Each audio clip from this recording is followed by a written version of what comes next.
Assalamualaikum warahmatullahi wabarakatuh. Selamat pagi anak-anakku semuanya. Anak-anakku kelas 8 yang tergabung di ROM 4, ROM 5, dan ROM 6. Bagaimanakah kabar kalian hari ini?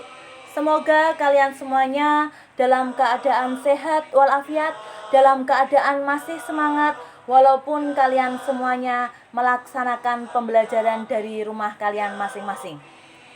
Di sesi yang kedua ini masih bertemu dengan Bu Ana di mata pelajaran Pendidikan Agama Islam dan Budi Pekerti pertemuan yang ketiga.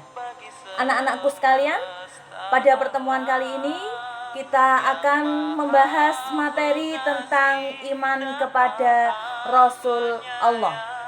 Sebelum pembelajaran kita mulai, marilah kita awali pembelajaran pada pagi hari ini dengan bacaan basmalah bersama-sama. Bismillahirrahmanirrahim. Silahkan kalian membuka buku paket kalian, ya, bab iman kepada Rasul Allah. Kita simak penjelasan berikut ini. Tujuan pembelajaran yang pertama adalah pengertian iman kepada Rasul. Kemudian yang kedua, tugas para Rasul. Dan yang ketiga adalah sifat-sifat para Rasul. Pengertian iman kepada Rasul adalah meyakini dengan sepenuh hati bahwa Allah telah mengutus para Rasul-Nya untuk menyampaikan wahyu kepada umatnya. Para Rasul bertugas menyampaikan wahyu yang bersumber dari Allah untuk memberikan petunjuk bagi umat manusia ke jalan yang lurus sehingga dapat mencapai kebahagiaan di dunia dan di akhirat. Oleh sebab itu, kita wajib mempercayai dengan sepenuh hati terhadap kerasulan para utusan Allah tersebut.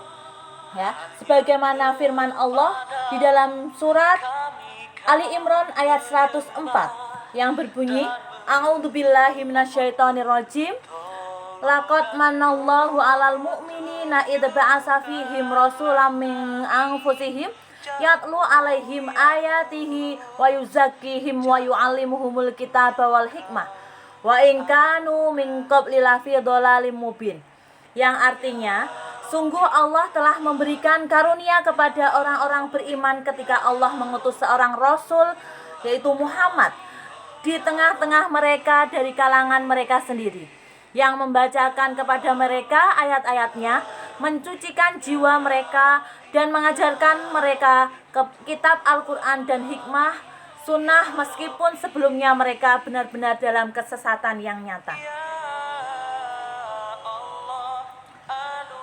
Nah, pada Quran surat Ali Imran ayat 164 itu menjelaskan bahwa Allah mengutus Rasul dari kalangan manusia itu sendiri, ya, dari kalangan manusia sendiri sehingga dapat kita teladani. Ya, kalian sudah tahu semuanya bahwa beriman kepada Rasul itu merupakan rukun iman yang keempat.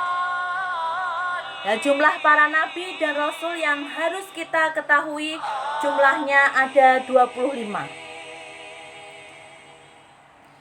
Tugas para rasul. Ya, yang pertama sebagai pembawa ajaran tauhid yang benar, yakni mengesahkan Allah dan meluruskan kembali ajaran tauhid yang sesat di kalangan kaumnya. Kemudian yang kedua, sebagai pembawa kabar gembira bahwa hamba-hamba Allah yang taat kelak akan mendapatkan balasan kebaikan di surga. Kemudian yang ketiga, sebagai pemberi peringatan bahwa manusia yang ingkar, berbuat kejahatan, maksiat, dan menganiaya akan mendapatkan balasan di neraka. Kemudian yang keempat, membina kehidupan manusia agar menerapkan akhlak yang mulia. Sifat-sifat para rasul nanti dibedakan menjadi 3. Ada yang namanya sifat wajib, dan yang kedua adalah sifat mustahil, dan yang ketiga adalah sifat jaiz.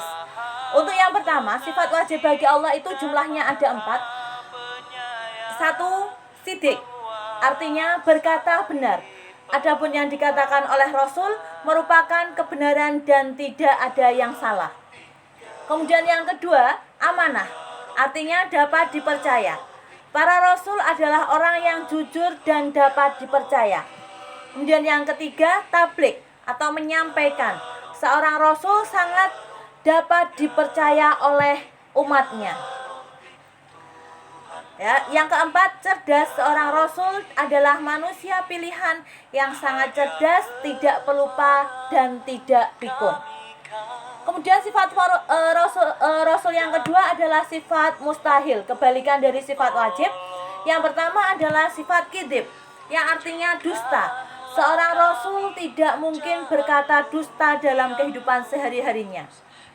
Kemudian yang kedua adalah sifat khianat, tidak atau artinya tidak dapat dipercaya.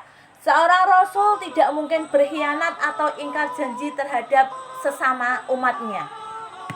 Dan yang ketiga adalah sifat kitman atau menyembunyikan. Seorang rasul tidak mungkin menyembunyikan walaupun sedikit dari wahyu yang telah diterimanya. Ketika seorang rasul menerima wahyu, langsung disampaikan kepada umatnya. Kemudian yang keempat adalah baladah, yang artinya bodoh. Ya, mustahil seorang rasul itu bersifat bodoh. Seorang rasul itu tidak mungkin mempunyai sifat bodoh.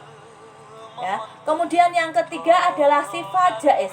Sifat jaiz para rasul itu ada satu, yaitu aradul basyariyah, yang artinya bersifat dan berperilaku sebagaimana kebiasaan manusia pada umumnya, seperti makan, minum, haus, lapar, letih dan sebagainya.